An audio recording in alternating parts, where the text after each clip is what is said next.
É que normalmente é carisma da malta, o que é camisa aos quadros, não é? Simboliza. Como é que essa camisola chega, ou seja, a minha pergunta é, Sr. Graciano, como é que as pessoas, como é que esse tipo de camisa ou de camisola fica ligada às É pessoas do mar? originário aos quadrados, acho que é um tipo de indumentário até festivo. Sim. Que nós usamos e que nos caracteriza muito, que é a camisa aos quadros, as calças de bриche grossas. Antigamente eram os tamancos, agora já vamos de sapatilhas, são muito mais modernos. É mais confortável também, não? Do que de tamancos. Não haja dúvidas, mas era muito giro, não é? Eu era rapazinho ainda e fiz parte das marchas da Ribeira, daqui das marchas, e era giro porque nós andávamos descalços, naquela altura os sapatos não havia, não é? E os velhos e as mulheres, algumas mulheres, também de tamancos. E uma altura, tem uma história muito bonita, vestiram-me de São Pedro, nas marchas da Ribeira, e ia uma senhora que era muito típica aqui da Ribeira, que era a Ricardina, e ela ia de tamancos, vestida de marinheiro, e eu de São Pedro. E ela a calcar-me os pés, mas fazia de propósito, não é? Éramos rapazes, era típico dos velhos, quando nós nos aproximávamos para ouvir as conversas, eles próprios, para nos afastarem, calcavam-nos os pés. Pois, como só, é verdade. E nós bebíamos aquelas histórias, sim, as conversas dele, até por vezes até bem acesas, mas era muito giro, era da história de rapazes, era muito giro. E a camisola aos quadros nasceu assim um bocado disso, talvez por influência do mar, talvez por influência da própria atividade, e também se calhar por influência da época, das épocas, não é? Olha, as roupas do bacalhau, que se levavam para o bacalhau, também era tudo isso, e pronto. Houve uma evolução muitíssimo grande na pesca, mas muito grande, nestes anos todos que eu tenho de pescador. Eu sou Graciano de Sousa Fernandes, por alcunha o Salgueiro, era a alcunha do meu pai, meu falecido pai. Sou casado, tenho 4 filhos, tenho 6 netos, sou um homem que me sinto muito feliz, graças a Deus.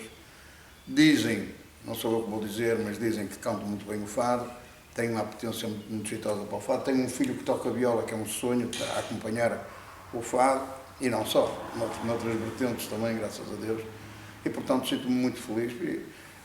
A minha ligação ao mar eu com 2 anos de idade fui viver, nasci aqui na Viela da Água, mas com 2 anos de idade fui viver para o bairro dos Pescadores, que na altura tinha o mar a bater na porta mesmo. O mar, quando era nas intempéries maiores, o mar chegava a galgar e batia-nos na porta. O bairro dos Pescadores só para eu me Na situar. Praia Norte. Sim. Na Praia Norte, que agora está muito modificado, não é nada daquilo que era, não é? E então, à medida que foi crescendo, ia-me aproximando cada vez mais da beira da praia, não é? E sabia qualquer coisa que me fazia, não sei, nem sei bem descrever o sentimento, mas fazia-me uma confusão tão grande, aquela imensidão da água tão grande, de ver os mastros dos navios a vir para cima, que é uma característica que tem, muito pouca gente se apercebe disso. Há um navio que se vem a aproximar da costa e a primeira coisa que se vê é os mastros, é a declinação magnética, não é verdade? A primeira coisa que sai é os mastros, depois é que aparece o corpo do navio. De maneira que tudo isso me levou a ganhar um gosto enorme pelo mar. Daí que logo que pude, saltei para o mar. Acabei a escola muito cedo, porque graças a Deus assimilava muito bem as coisas, e perto de 11 anos saí da escola, com a 4ª classe, que era o que havia naquela altura, não havia mais, também não havia possibilidades. Embora o professor fosse falar com o meu pai, a dizer que o Graciano devia pelo menos tirar ainda fiz o exame de admissão na escola industrial, mas depois o meu pai disse logo ao professor: o Graciano precisa de me ajudar, que isso está muito mal. E era, porque se vivia muito mal. Fome não passámos, mas privações passámos muitas, porque era muito dura a vida do mar naquela altura. Não tem nada a ver com aquilo que se passa hoje, era uma vida muitíssimo dura, porque era tudo feito manualmente, os trabalhos eram feitos manuais, as artes eram rudimentares, enfim, muita coisa aconteceu e graças a Deus que evoluiu, e a pesca hoje não é nem a sombra daquilo que era antigamente.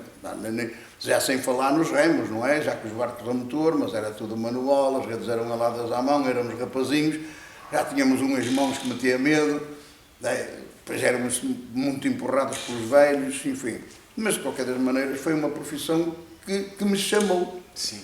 Chamou-me sempre, não é? A vida do mar, o querer ser pescador, depois foram acontecendo uma data de situações ao longo destes anos todos que se vão acumulando. Tenho 77 anos e ainda, graças a Deus, e muito satisfeito, ainda continuo a ir ao mar, a acompanhar o meu filho e a minha companhia e o meu barco, enfim. Penso que realizei muito daquilo que eu pretendia, está realizado, não é? Independentemente das carências que vão aparecendo, os cardumes e os estoques também vão diminuindo, torna-se muito mais difícil, mas enfim. Mas graças a Deus, ser pescador no fundo acaba por ser uma felicidade. No meu caso, estou a falar por mim, não é? Sim. Pronto. Comecei a trabalhar no mar, depois os barcos também foram crescendo, as embarcações foram crescendo, depois, com 16 anos, aconteceu o primeiro naufrágio em que eu, felizmente, é uma história em que o meu pai também andava ao mar comigo, o meu pai tinha naquela altura ordens para as 11h30 e eu tinha para a meia-noite. Tinha 16 anos, namorava, o sono era mais pesado um bocado, e o meu pai chamou-me, Graciano, não fiques a dormir que eu tenho que me ir embora. Está bem, pai, está bem, eu já vou, não foi nada. E eram 7 horas da manhã, todas as casas dos pescadores naquela altura tinham um rádio de onda marítima e ouviam-se os barcos a falar. Então a minha falecida mãe foi à minha beira, Graciano, mãe, que foi? Fiquei em terra, mãe, fiquei em terra. Ai, meu filho, que o Jorge de Jesus foi ao fundo, que era o barco onde eu andava. Soltei da cama, vinha a correr, vinha eu a correr para cá, não ia fazer nada, não é? Vinha tolo, e já vi a minha mulher e um grupo de mulheres a irem para a Senhora da Agonia. Eles jogavam que ela também pensava que eu gostava no mar, então jogaram, havia uma avenida que não é agora nada de acesso ao bar dos pescadores. Olha o Graciano. E pronto, depois aquilo foi muito doloroso, porque morreram 6 homens, um deles era um tio meu que eu adorava. Mas pronto, a vida continuou. Claro. Né? Passados poucos dias a seguir, fui logo para o mar, outra vez, no outro barco. Depois, ainda naufraguei outra vez, também num barco maiorzinho, não é? Mas vínhamos a navegar, Suez tão forte, mesmo forte. E o barco abriu por a proa, pelo coral da proa, abriu. E pronto, foi para o fundo.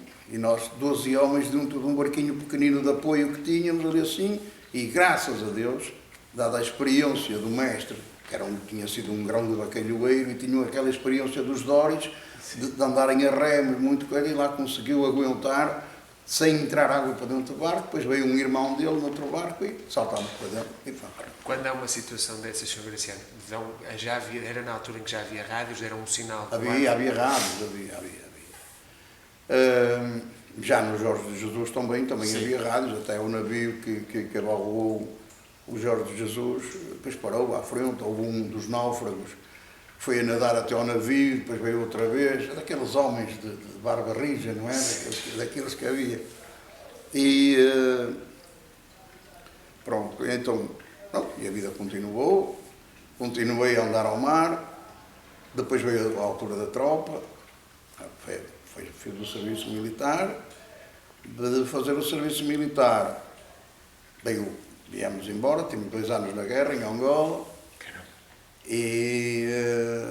mas quando vim, basta dizer que quando chegamos, nós estávamos no norte de Angola, na zona de Nó, Quinambongo, por ali, e pertencemos ao setor de Ambrizete, e quando chegámos a Ambrizete, eu ainda trazia a pistoleta na cinta e tal, mas não resisti. Quando olhei para o mar, fui a correr, entrei na água como um tolinho. Olha, o Viana está tolo, estava nada tolo, estava cheio de soldados do mar.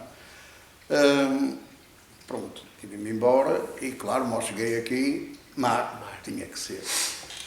Mar, Depois veio o 25 de Abril, juntámos uma data de rapazes e fizemos uma cooperativa, um barco, com a ajuda e a solidariedade dos homens dos estaleiros navais.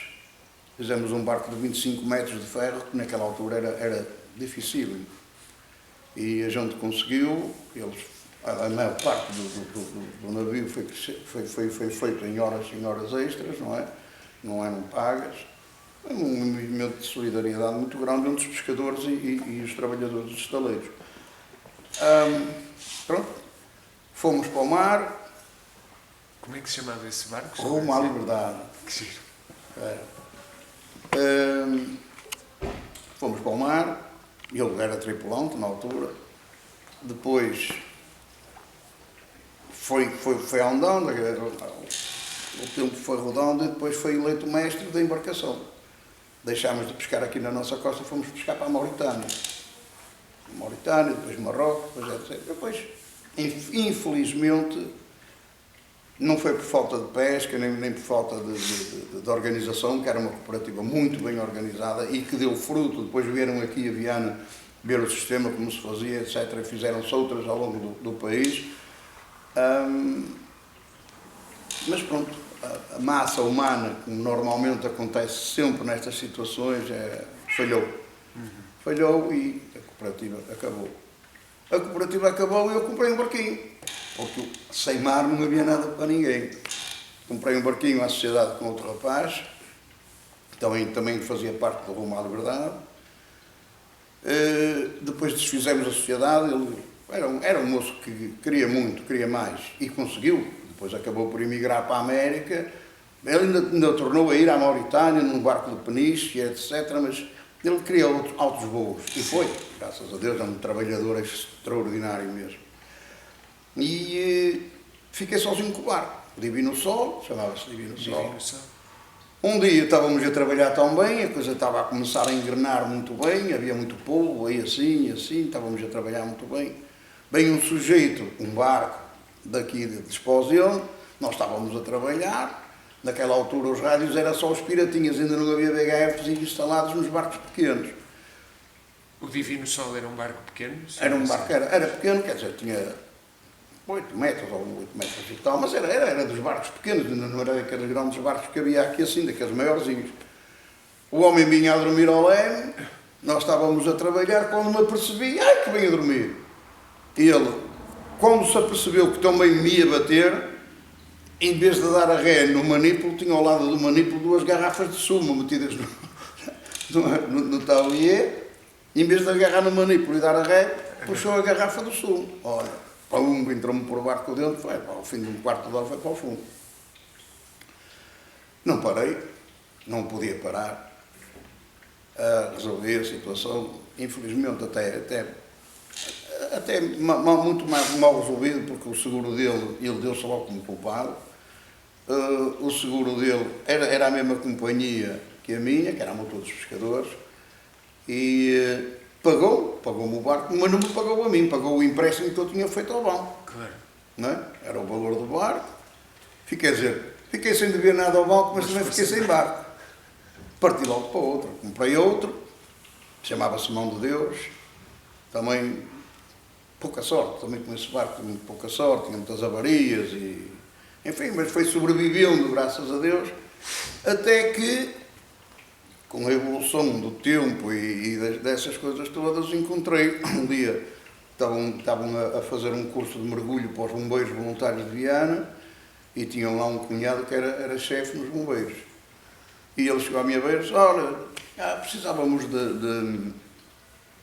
do barco para fazer as provas de mar. Está bem, não há problema, vamos lá no barco e vamos fazer as provas de mar. Encontro um sujeito que se chama Sr. Francisco Portela Rosa, que estava na França, e fomos criados juntos, aqui assim, e o Samoca, que é o cunha dele, ei, Luciano, estás bom, tal. Ora, então, que tal? Está mal isto, olha, sabes como é, os barcos estão em decadência, isto está tudo mal, isto precisava de um empurrão, um caralho, sei lá, olha que vai haver o primeiro PIDAC que houve para as pescas, vai haver é giro que eu faço isto. Tínhamos acabado com o Rumo à Liberdade. O relacionamento com os outros mestres não era nada benéfico, não é? Nós éramos os antagonistas, que fizemos uma cooperativa, portanto, éramos quase... Comunistas. Também éramos mesmo, assumidos. Aliás, também trabalharam muito nesse sentido, o partido também trabalhou muito no sentido da nossa evolução e etc. Sim. Depois de... ele chegou à minha beira no dia seguinte e disse, olha, vai haver dinheiro para a pesca e não sei o quê e tal, mas precisava de se fazer uma associação. Digo assim, uma associação, tem que se arranjar mais mestres e não sei o quê. Disse, deixa estar que eu vou falar com eles. E foi. E na pesca isto acontece sempre. Se for preciso qualquer coisa para se fazer, os pescadores até fazem, mas assim desinteressadamente. Agora, se falarem em dinheiro, é logo a correr, não é? Olha, eu fui falar com eles, passa-se isto assim, outra cooperativa. Não é nada de uma cooperativa, é uma associação e tal, porque vai haver dinheiro para a pesca, investimentos e não sei o quê, não sei o que mais. E fizemos a associação chamada Viana Pesca. Foi eleito presidente da Viana Pesca, da associação, mas passados um mês sequer da fundação da associação, tivemos que mudar para a organização de produtores, a primeira do norte do país, e com uma pujança que nem fazes ideia. Ainda hoje, graças a Deus, se não a maior, uma das melhores associações de produtores do país. Foi presidente durante 7 anos, fomos buscar logo no primeiro ano e no primeiro PIDAC, fomos buscar 500 mil de contos. Foi muito dinheiro que começámos a investir logo em variadas coisas e tal, que depois infelizmente também... a mão humana é um bocado chata nessas coisas da pesca. Pronto. Entretanto, como fizemos um estaleiro de construção, conseguimos construir uma data de barcos, de embarcações, para substituir os velhos, que eram obsoletos, estava tudo podre, não havia nada. Conseguimos também fundos para melhorar as artes, para comprar mais artes, etc. E pronto, e a pesca começou a evoluir, graças a Deus, em Viana, a ponto de começar a haver uma apetência de outros jovens, no meu caso, do meu filho, alguns deles, etc. Depois eu também acabei por dar aulas no Foro Pescas, naquela altura. E como tínhamos um estaleiro de construção naval na Viana Pesca, começámos a construir alguns barcos e eu construí o Virgem de Fátima também. Naquela altura era um bocado difícil construir esses barcos maiores, a mim eu só tinha, era em função das licenças de construção que havia. Sim. E a mim só me deixavam fazer um barco de 10 metros. Mas depois, na altura, o secretário de Estado, Marcelo Alves, eu cheguei e lá me conseguiram fazer o Virgem de Fátima com 12 metros e pico. Pronto, hoje está um barquinho ali assim muito jeitosinho. Também graças ao meu filho, que lá nisso é muito cuidadoso, tem tudo de bom. É muito fresquinho, muito limpinho, é mais que eu. E de maneira que, pronto, e é isto, pronto, e depois a minha vida continuou, já no Virgem de Fátima, pronto, isso, a partir daqui já era o meu sonho, era o meu barquinho e tal, não, e continuei, e cá estou, continuo, e esta continua a ser a minha vida, e o meu gosto pelo mar não diminuiu rigorosamente nada daquilo que eu era quando era rapaz. Ainda hoje, se estivermos uma data de dias sem ir ao mar, o meu filho está aí, pode testemunhar, quando saímos para o mar, eu vou para a proa do barco, cheirar o mar, ver aquele cheirinho, ver o mar, eu adoro. É um bocado isto a minha vida de pescador. Sim. Que bela vida, Sr. Graciano, e cheia. Uma coisa que eu lhe ia perguntar é, sempre que compra um barco, ou que faz um barco, foi o senhor que batiza os barcos todos, ou às vezes compram, ele já tem nome? Não, o nome foi comprado em segunda mão, mas o Virgem de Fátima já foi pedido por mim. Ok. Ou era Virgem da Agonia, porque já tinha havido um aqui em Viana, mas foi abatido, ou então o Virgem de Fátima. Sim. E aceitaram o Virgem de Fátima, e para mim foi um orgulho enorme, que é o ex-libris da cidade. Claro. Bem, embora a Senhora da Agonia seja a nossa padroeira, não falei também um bocado sobre isso, mas pronto, somos gente de muita fé, Sim, sim. somos gente de igreja, inclusive, e pronto, não é prova evidente que o meu filho tem um coro, ele vai-vos falar dessas coisas todas, que também, no fundo, acaba por ser também um bocado, que sai um bocado da pesca do pai. Sim. O pai também fez parte do coro da Igreja de São Domingos, enfim, tudo isso. Aliás, vai-se passando quase tudo, se não tudo, de pai para filho. Vai. Pois, Marco, é o único filho do Sr. Graciano que seguiu a pesca ou todos? Porque o Sr. Graciano tinha 4, não é? Não, é só ele, é o único rapaz. As outras são 3 raparigas. Nunca ficaram com isso. Sim, são ligadas também, de certa forma, à nossa vida do mar e da pesca, mas nunca assim diretamente como eu. Sim. Obviamente que depois de um testemunho destes é fácil de perceber porque o que é que eu estou aqui a fazer, não é? Claro. Depois de se ter um pai com uma vida tão preenchida, tão rica e pronto, de ser realmente o meu super-herói, o meu ídolo, obviamente que sempre quis, e ainda hoje tenho essa pretensão de seguir os passos, não é? Aquele padre. Pronto, um bocado contra a vontade da minha mãe, nunca tive vontade. O meu pai sempre mostrou muita vontade de ir para a pesca, desde muito pequenino, que pronto, sempre tive uma paixão pelos barcos. É como eu digo, eu acho que eu ver o meu pai ir para o mar e ver o meu pai, acho que era suficiente, não é? Ser filho do meu pai era suficiente que quisesse ser, no mínimo, parecido com ele. E isso, pronto, despertou em mim esta vontade enorme do mar. Partilhámos o mesmo amor pelo mar, a experiência que falou de há bocado, de quando na tropa viu o mar, depois de muito tempo, aconteceu exatamente comigo, quando vinha de Santa Margarida, que também não tínhamos mar e estava lá aos 15 dias, quando chegava aqui abria logo a janela do comboio para chegar ao mar, ou em Espinho, também era uma zona que cheirava muito bem a mar e também em Espinho já queria sentir aquele cheiro. Até isso partilhamos e é uma paixão pronto, que vai crescendo, não é, durante a nossa vida. Começámos cada vez a respeitar mais o mar e a ter mais respeito pela natureza, porque é daí que nós tiramos o nosso pão, não é? O nosso sustento. Acho que o labrador é aquele homem que tem que plantar, tem que colher, também deve ter um amor àquelas plantas enormes, como nós temos. Nós no mar colhemos aquilo que o mar nos dá, não é? De sua vontade. Isso tudo cria-se uma paixão muito grande, muito forte. Também tentei, por outros lados, seguir outros caminhos, ir para a aquacultura, na altura, quando apareceu, há muitos anos atrás, há 30 anos, penso eu, era uma novidade a aquacultura, quis experimentar, quis conhecer, mas não era nada. É água salgada, mas tem dedicação. Um projeto de 350 mil contos assinados é tudo muito complicado e não era aquilo que eu queria. Pronto, obviamente que quando o bichinho desplotou foi mesmo para mim, pronto. Tanto para ajudar o meu pai, porque achava que precisava de ajuda, e eu também precisava ser ajudado, porque é uma proteção diferente, é totalmente diferente para um trabalho da nossa família. Como eu disse, a minha mãe nunca quis que eu fosse pescador. Mulher pescador sofre, não? Sim, sofrem. Hoje em dia é diferente, obviamente que a minha esposa que também sofre, não é? Ao ver-nos a sair para o mar. Pronto, nós temos aqueles rituais do beijinho, de ir à beira da filha, de tocar no crucifixo. Eu, pelo menos, tenho esses rituais todos, que é muito engraçado. O beijinho também não há. Isso faz parte, mas depois, dali a 5 minutos, nós estamos ao telemóvel, já estou a sair, agora estou a sair a barra, estamos a entrar, está vento, está chuva, se calhar vou para trás. Naquele tempo não havia nada disso, não é? Eu lembro que tínhamos um rádio, era um...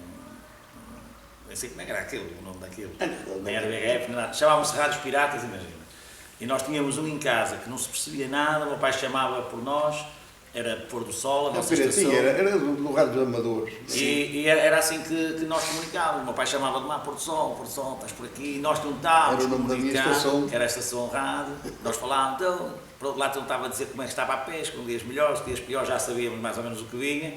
E dizia a hora assim. Hoje em dia não, hoje nós estamos sempre em constante comunicação, tiramos fotografias, mandamos vídeos, é diferente.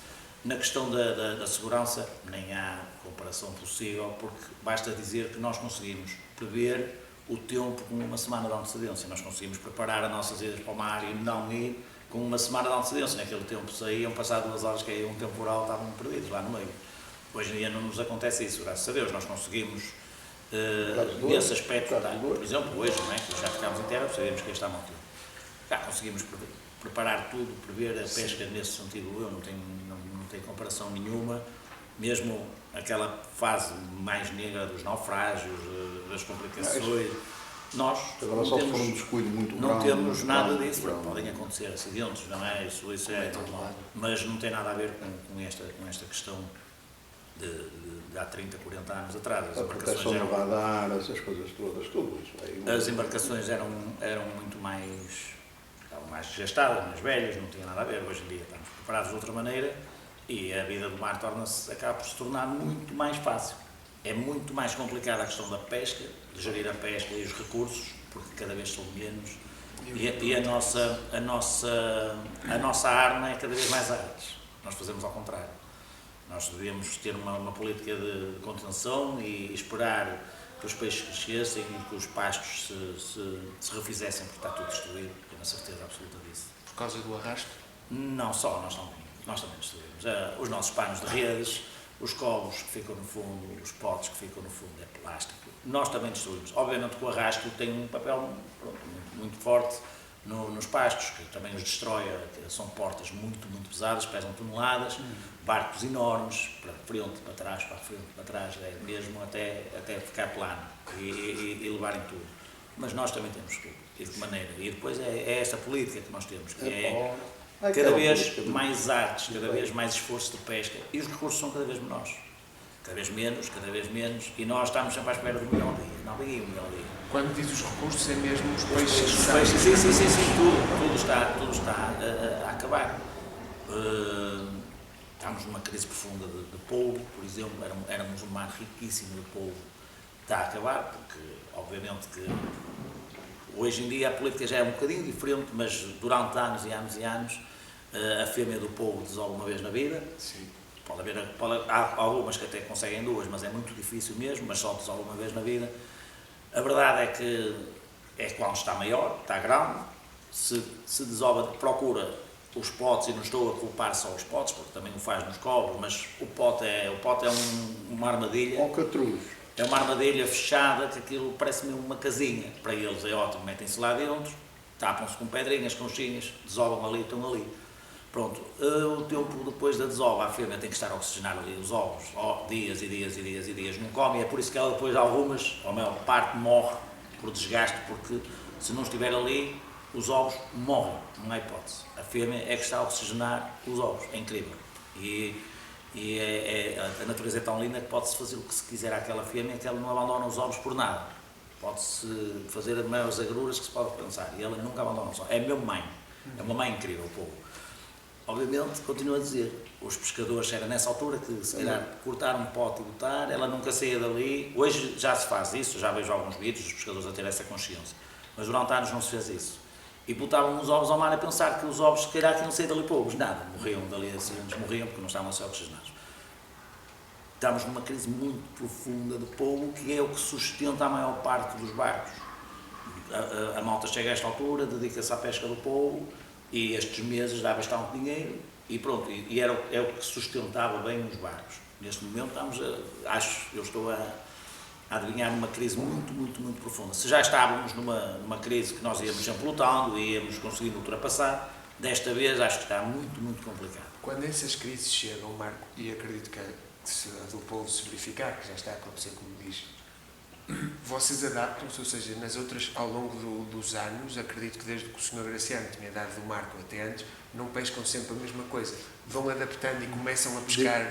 Diversifica-se a arte, claro, mudamos automaticamente de arte, à medida que se vai notando o decréscimo de um recurso, de uma espécie. Claro, agora estamos a trabalhar com redes. Está a falhar o peixe nas redes, vamos nos virar naturalmente para outra coisa, para o anzol, não é? Que é, se calhar, a pesca mais, como é que pode dizer isto? Menos nociva em relação aos cardumes, que é o anzol, mas agora pronto. É muito mais seletivo, é uma pesca mais seletiva, uma pesca, pronto, a nível de fundos e tudo, não destrói tanto, também terá a sua cota parte, também fica. É o que eu digo. São muitos anos, um esforço de pesca muito grande, em que o mar não respira, não tem hipótese. A única altura que respira é quando há aquelas intempéries muito grandes, nós estamos 15 dias, um mês, isso já pouco acontece. Antigamente sim, antigamente havia invernos muito duros, 3 meses seguidos. Apanhei 1 ou 2 anos assim, me lembro de estar 2 ou 3 meses sem ir ao mar. E aí, quando íamos, notava-se logo já outros peixes, o fundo parece que respirava, os corais. Os corais eram mais, já vêm com outra vida, já vêm com cor, já é diferente. Vê-se que a natureza respirou ali um bocadinho. Obviamente, quando nós vamos ali todos os dias, a área de pesca não é tão grande como parece, porque lá está, somos muito menos barcos, só que os menos barcos que somos, usamos 10 vezes ou 20 vezes mais, se calhar muito mais, redes do que usavam no tempo do meu pai. Nós usamos mesmo muitas artes. É um esforço de pesca enorme, não há hipótese, nós não deixamos de respirar. Se não for assim, não há sobrevivência. Pronto, só que é a única maneira que nós temos de também sobreviver. Só que para já estamos a estragar o futuro. Os vindouros, como o meu pai me dizia que eu era, os vindouros vão se ver muito aflitos, porque eu noto, se o meu pai lutou imenso, eu também já sinto esse peso muito grande, com a mão de obra, com a falta dos recursos, com a falta dos apoios, porque às vezes também não é só a questão monetária que está. Não é a questão monetária que está em causa, não é a questão do dinheiro, de vir o dinheiro de fora, de nos falarem que vem muito dinheiro para as pescas e vem isto. Havia de haver outro tipo de apoio, outro tipo de incentivos, outro tipo, facilitarem um bocado a questão da pesca e a vida da pesca, porque lutámos tão bem, por incrível que pareça, além de termos essa questão, que nos dá um gosto, a mim pessoalmente dá um gosto muito grande, porque também gosto de ser pescador, gosto de pescar, de saber onde é que o peixe está, como se põe, essas coisas, isso é uma alegria enorme. Só que, por outro lado, temos depois a dificuldade com as burocracias em terra, com as documentações, com a mão de obra, com o pessoal, com todo o tipo de coisas que circulam, e a pesca engloba muitas coisas. As pessoas não têm a noção de que a pesca que está ligada às peixarias, às fábricas da sardinha, à do atum, nós estamos ligados a muita coisa, e eu tenho a certeza que nós somos a parte de cima da cadeia, depois vem por ali abaixo. Quando nós falharmos, alguma coisa vai cair, e aí sim vai-se sentir muita dificuldade, só que aí nós já não vamos poder fazer nada, porque pronto. Eu tenho a certeza. Tinha que haver a implantação de defesos, subsidiados, obviamente, mas parar os barcos por aquilo que fazia o inverno antigamente, voluntariamente, não é? A Intempérie fazia aquilo e estávamos 3 meses parados. E havia evolução nas espécies, etc. Agora, o que havia possibilidades de o governo intervir neste sentido, porque a política de pesca do nosso país não é a melhor de todas. Não há proteção, não há acompanhamento, não há informação. Repara, por exemplo, eu posso dizer que instalaram 3 torres eólicas agora aqui assim. Também ia falar disso em breve. Não há. Vamos nos perguntar, aquilo que o Marco acabou agora de dizer, se não haverá ingerência naquilo. Nunca ninguém nos disse nada, nunca não vem aqui um técnico, não vem ninguém dizer, mas senhores estejam descansados que aquilo não influi absolutamente nada nos cardumes, nem afasta, nem isto. Enfim, há falta de informação, há falta mesmo de apoio, de chegarem aqui assim e dizer, meus senhores, aquilo que o Marco disse agora, o que se passou o que está a passar com o povo, o que se passa com ele, a própria sardinha que está aqui em quantidades industriais, mas não desenvolve, não sei porquê. É pequenina. Aqui antigamente a sardinha era enorme, agora aqui é pequenina, não desenvolve. A que é que se deve o facto? Ninguém nos diz nada. Sim. Se calhar os pescadores precisavam saber qual é que era o ciclo de reprodução, são coisas que eu que sou mais novo, não é? E pronto, e se calhar tenho outra visão das coisas, que isso também é diferente, não somos todos iguais, e vejo de uma maneira, mas se calhar fazia falta também dar esse acompanhamento aos homens do mar e aos mais novos, e pronto, elucidá-los. Continuo a dizer que não é questão do dinheiro que vai resolver tudo. Nós não nos podemos só basear na questão do dinheiro, eu só paro se me derem dinheiro, não é. Nós temos que pensar no futuro, e se fizermos agora uma paragem que justifique, daqui a 10 anos nós vamos tirar frutos disso, sem dúvida nenhuma. Aconteceu na América, aconteceu em todos os lados, todos os países tiveram que ter um ponto final.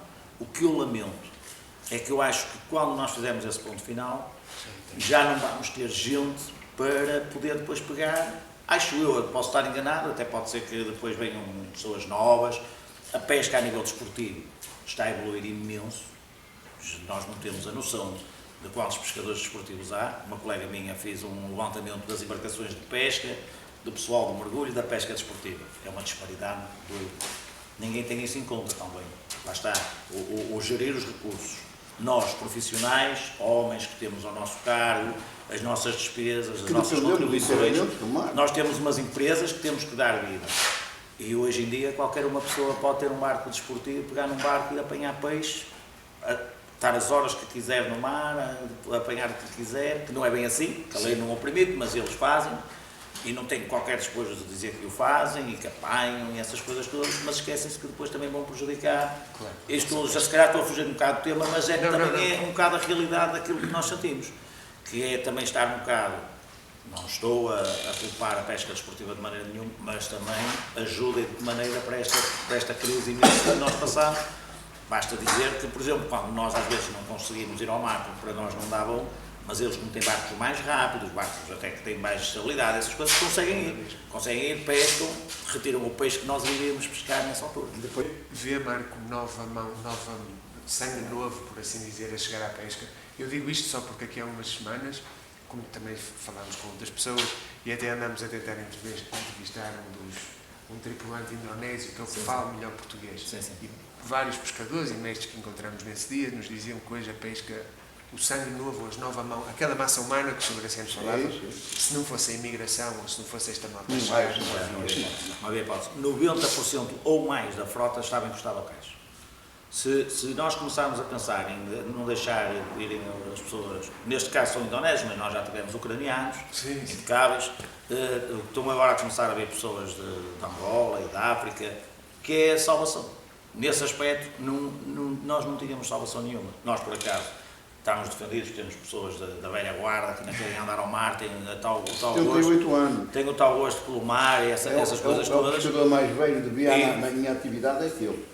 Ainda não acedemos a ter que chamar homens de fora, mas acredito que 90% da frota, a nível nacional, e se calhar estou a ser meio, já tinha parado, porque não tinham hipótese de trabalhar. O que é que acontece? Antigamente os pais tinham muitos filhos para os trazer para o mar. Ainda conheço um ou dois da minha idade que ainda pensaram em fazer isso. Obviamente que os filhos, ao ver esta situação, e os próprios pais depois já não querem. Por isso que eu digo, até pode vir gente muito nova para o mar, mas nunca vai ter a nossa experiência, nunca vai saber fazer aquilo como nós sabemos, principalmente por isso, porque nós começámos, eu era filho do dono do barco e do mestre, mas foi lá no comércio que eu comecei, e ele deu algo, com todo o gosto do mundo. Tenho um amor louco pelo trabalho, gosto de molhar a cara, gosto de sentir o sol, o cheiro do peixe. Isso é que me faz também ser pescador. No dia que eu tiver que deixar de trabalhar no comércio e só me dedicar à casa do leme, já não me vai dar aquele gosto tão grande. Eu gosto de sentir o peixe, gosto de dar o beijo no primeiro peixe que vem, tem essas coisas todas, pronto, e nós vamos, durante a vida, vamos ganhando esses toques e é isso também que nos faz ganhar a paixão por esta vida. Estes novos, já não acredito muito, estão muito melhor preparados a nível informático, porque a pesca também informatizou muito, evoluiu muito nesse sentido, na maquinaria. Depois vamos ver a questão da natureza do tato. O meu pai no outro dia disse-me uma coisa que eu achei muito interessante, foi a pesca é feita de intuição. E é verdade, às vezes eu estou em casa e estou a pensar e tal, e tenho aquele toque, se calhar é assim, se calhar estão ali, se calhar, quantas vezes nós preparámos um trabalho em casa ali, as características do fundo como nós conhecemos. E eu não sei se esses novos vindouros vão ter intuição. Obviamente que nós, hoje em dia, já vem um moço da Indonésia, prepara-se, são homens como nós, são seres humanos, são inteligentíssimos, educadíssimos, e já temos aqui mestres de embarcações indonésios, que o mestre diz assim, olha, tu vais para o mar, vais alar este aparelho, este, aquilo, tal esforço de pesca, há ali e volta no mesmo sítio, porque nem há espaço para se procurar os tecidos, aquilo já fica ali, não é? E portanto aquilo é só, tiras o que tens, largas outra vez, vais embora para a terra, fazem aquilo, uma pintarola do caraças. E esses mestres vai dar para fazer. Agora, não sei se vai dar para aguentar muito mais tempo, porque há falta de recursos e eles já estão a sentir imenso. E para além do polvo, quais são os outros, sei lá, nós apanhamos, nós é uma diversidade durante o ano todo. No verão dedicámos-nos mais à pesca do peixe gado, que é um peixe que é valioso e é quando há mais, e há muita procura do peixe gado. No inverno dedicámos ao vadejo, o robalo, o sardo, pescada, em suma, tudo que a gente tocar a pau, tudo que vem à rede é peixe. Isso é citado, nunca vai morrer e é verdade. Tudo que vem à rede é peixe e nós dedicamos a tudo, ao que há, não tudo. Claro que há alturas que o peixe é peixe de mais valor, outros nem por isso, mas pronto, tudo que nós nos podemos dedicar, dedicamos. Só mais uma pergunta, eu prometo que não vos chateio muito mais. Fiquei muito curioso, que é, o Sr. Graciano diz que canta bem o fado e disse que o Marco também faz parte de um coro. Como é que surge então essa música na vossa vida? Como é que o Sr. Graciano começa a cantar o fado e também foi o seu pai que o arrastou com o amor à música? Claro. Assim, ele desde muito novo gostava de cantar, já de rapaz, nas festas, nas pequenas festas que fazíamos, não é? Naquele tempo, mas de qualquer maneira já cantava. Depois comecei a namorar, também comecei a fazer serenatas à minha mulher, que é hoje, graças a Deus. Depois, virei-me bastante para o fado, fui convidado para cantar em alguns sítios, obviamente no Sá de Miranda, no Teatro Sá de Miranda, e tratou bem o meu filho, para acompanhar, que era o que me fazia falta, não é? Eu toco um bocado de viola, mas não é, nem assombro, nem tenho dedos para aquilo.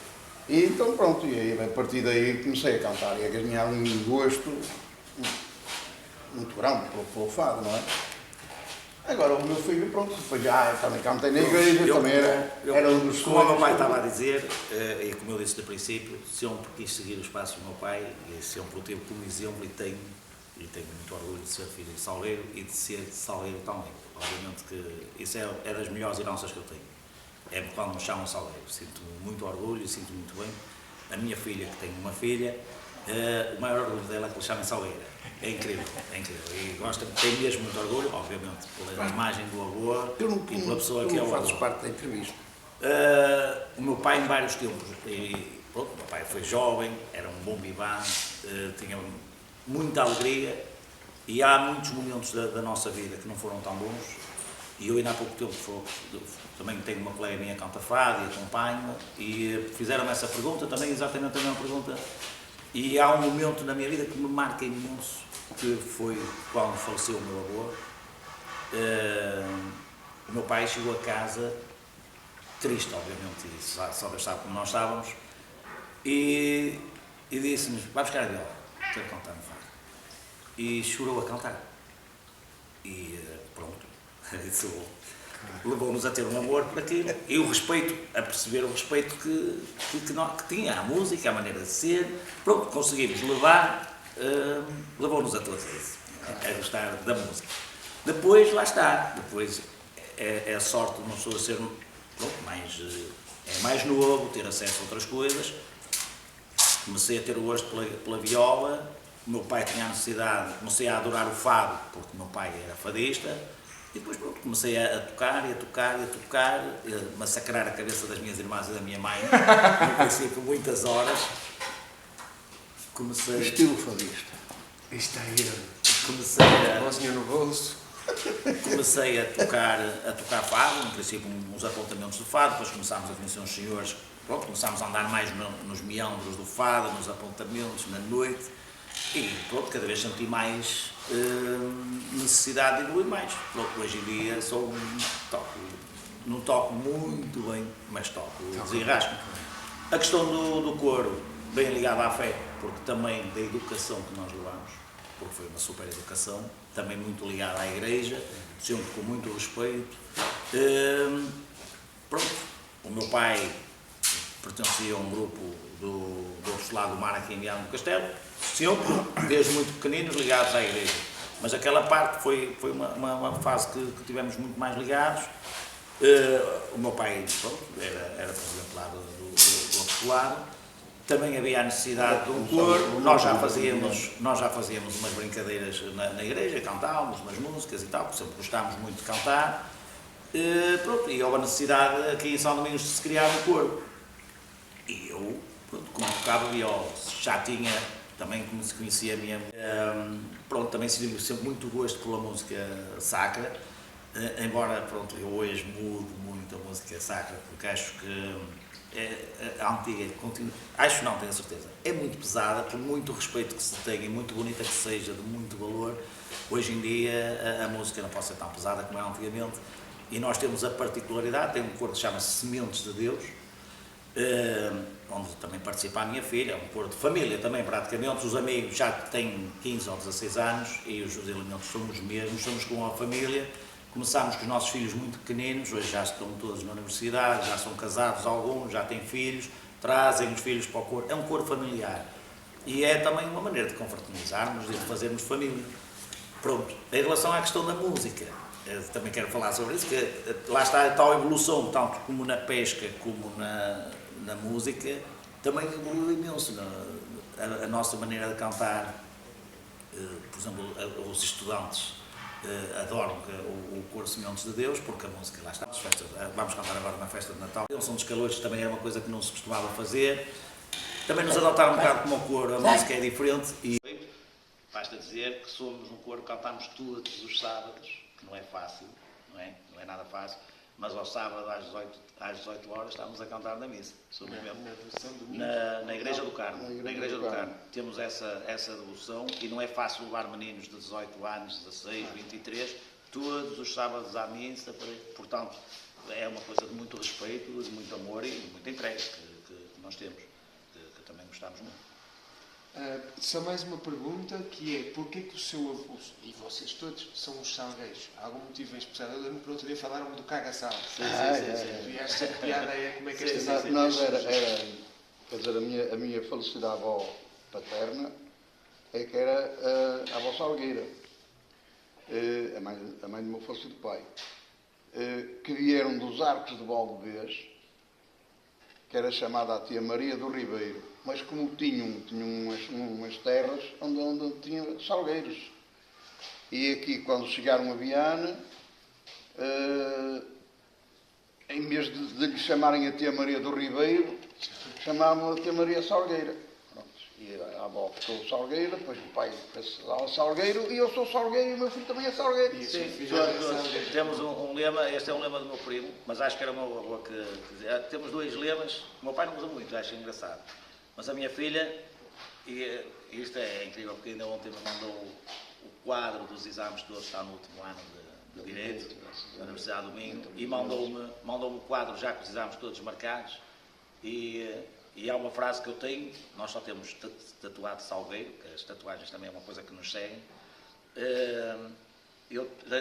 todos temos o nome já tatuado, porque tenho o dia do meu pai, já é uma assinatura, é um dia muito bonito, e todos nós quisemos ter o dia do meu pai, Graciano, no Salgueiro, e ela mandou-me um coração lá. Olha, a minha frase de incentivo é esta, que é: Salgueiro nasce à borda d'água, berga, mas não parte.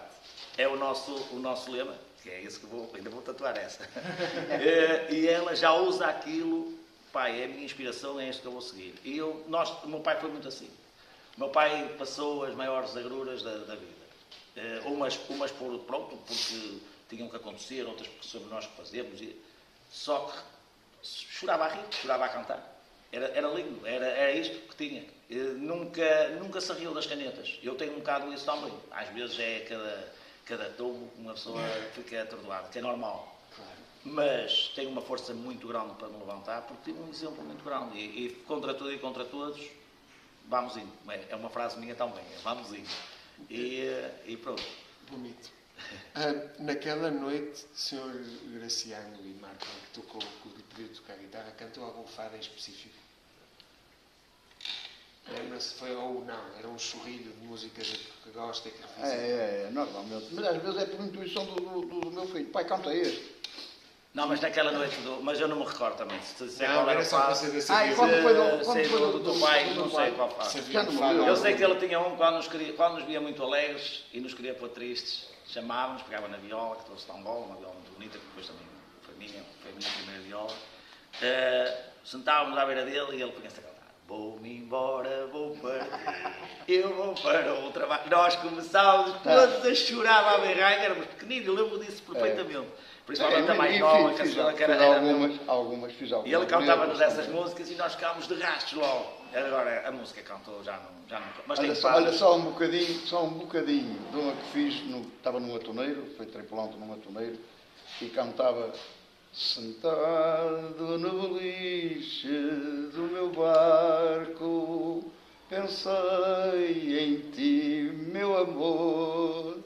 Vieram lágrimas aos meus olhos, meu coração chorou de dor. Mas levantei a cabeça, marinheiro à caravela. Se há algo que me eterneça, eu pensei só para mim. Em breve voltou para ela. Saudade, palavra triste, são só suspiros e ais, enquanto eu estou no mar. É disto que eu tenho mais. À vista! Eu já sei onde posso ouvir o Marco e a Semente de Deus. E o senhor Graciano ainda canta às vezes a algum sítio onde ele vai sendo convidado? Tem um sítio onde vai tocar? Ou... Ai, não, tenho. Pronto, eu estou num parque de campismo e de vez em quando há umas festinhas e tal, e aí canto um bocado de folclore, outras vezes uns fadinhos e tal. Sim, por exemplo, agora na altura natalícia, que nos convidam para ir aos bares, também costumamos ir lá animar os velhinhos, que também gostamos muito, e todos vamos passar por isso. E às vezes cantam fado,